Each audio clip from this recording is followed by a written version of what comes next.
नौजवान दोस्तों, मतार बहनों, बुजुर्गों, मैं आप सबों को नमस्कार करता हूं, प्रणाम करता हूं। जोहार करते हुए आपसे आशीर्वाद चाहता हूं, आपसे कुछ चर्चा करना चाहता हूं। चुनाव जीतने के बाद बिशुनपुरा प्रखंड में माननीय विधायक जी का पहला कार्यक्रम है।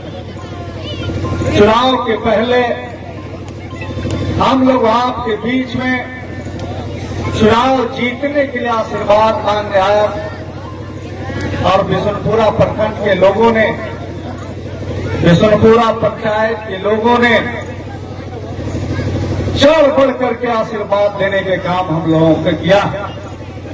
इसके लिए आप तमाम लोगों को, बिशुनपुरा प्रखंड वासियों को, बिशुनपुरा पंचायत वासियों को, शहर वासियों को, आप सबों को बहुत बहुत आभार करते हैं, बधाई देते हैं, धन्यवाद करते हैं, शुक्रिया अदा करते हैं कि आप लोगों ने कड़ी मेहनत करके माननीय विधायक, लोकप्रिय विधायक अनंत प्रताप देव जी को विधानसभा में भेजने का काम किया है।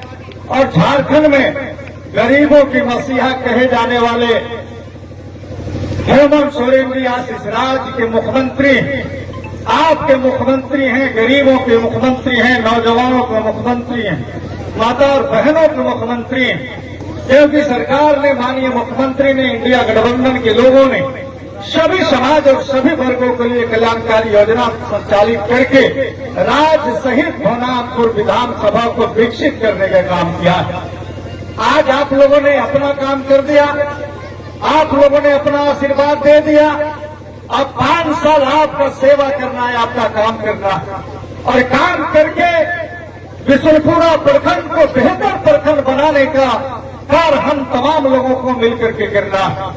हम लोगों ने चुनाव में जो जो वादा किया है, चाहे वो सड़क के वादा किए हों, सिंचाई के वादा किए हों, यानी जो भी हम लोगों ने वादा किया है, हम लोगों को तमाम वादा पूरा है और एक एक वादा को हम लोग पूरा करने के काम करेंगे।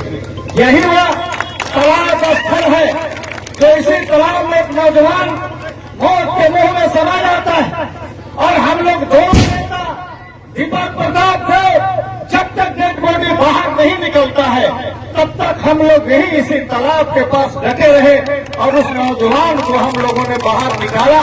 मैं उस नौजवान को भी नमन करता हूं कि आपने हमारी जीत को आपने देख नहीं पाया, लेकिन उसी समय चुनाव का मौसम चल रहा था। उसी दिन बिशुनपुरा के नौजवानों ने, यहाँ के साथियों ने ये बतला दिया था कि यहाँ के भ्रष्ट और बेईमान विधायक को बर्दाश्त नहीं करेंगे, अनंत प्रताप देव को विधानसभा में भेजने के काम करेंगे। दोस्तों,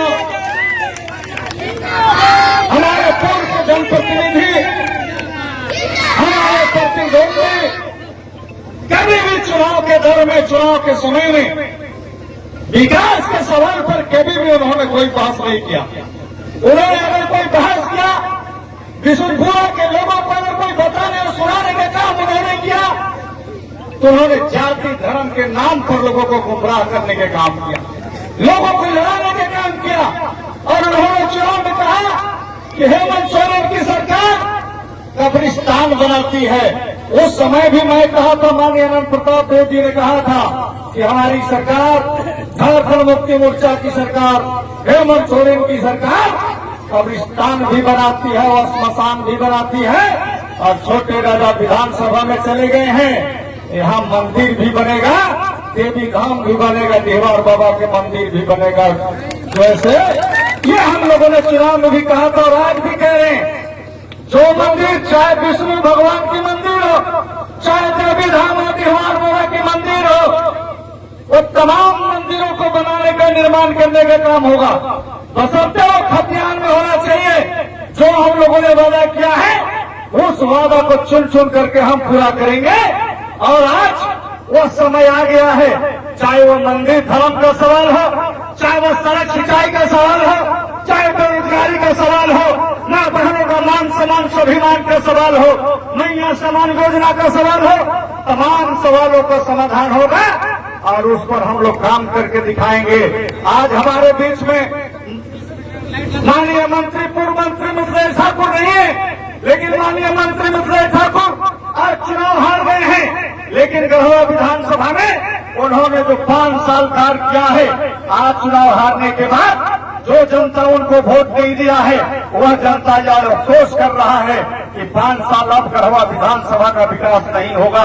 हम लोग गलत कर दिए मंत्री मिथिलेश ठाकुर को चुनाव हराकर। मैं आप लोगों को भरोसा देना चाहता हूं कि गढ़वा में 5 साल जो काम हुआ है, हमारे नेता माननीय आनंद प्रताप जी मंत्री बनते पिछा गए, लेकिन आपको चिंता करने की जरूरत नहीं है।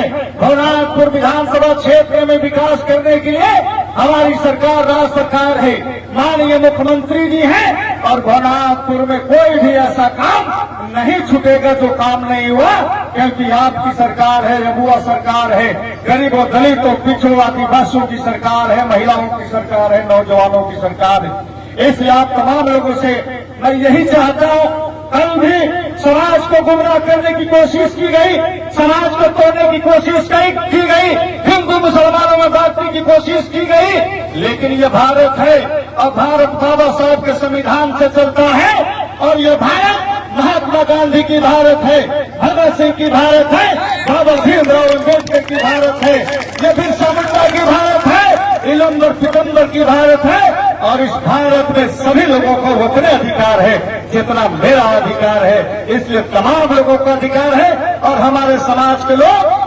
समझते हैं, समाज के लोग समझते हैं कि हमें बैठना नहीं है। लोग कहा करते थे कि बटोगे तो कटोगे, हमारे समाज के लोग न बटेंगे न कटेंगे, हम लोग विकास की दिशा पर बढ़ेंगे। जो रास्ता भगत सिंह का होगा